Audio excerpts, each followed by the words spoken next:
রাগের মাথায় আপনি সন্তানকে বললেন তুই মর, ফেরেশতারা বলল আমিন। তোর ভবিষ্যৎ অন্ধকার, ফেরেশতারা বলল আমিন। রেগে মেগে আপনি আপনার মেয়েকে বললেন জীবনেও তোর কপালে স্বামীর ভাত জুটবে না, ফেরেশতারা আবারও বলল আমিন। আচ্ছা, আপনি না সেই ব্যক্তি যে তার নিজের জীবনের চাইতেও সন্তানকে বেশি ভালোবাসেন?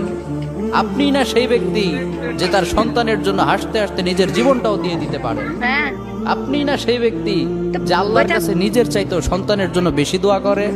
তাহলে কি করে নিজের হাতে নিজের সন্তানের এত বড় ক্ষতি করতে পারলেন? Doesn't make any sense. Common sense বলতে কিচ্ছু নাই আপনাদের? আপনারা কি জানেন না আপনাদের রাগের মাথায় বদদোয়া করাগুলো ফেরেশতারা আমিন বলে?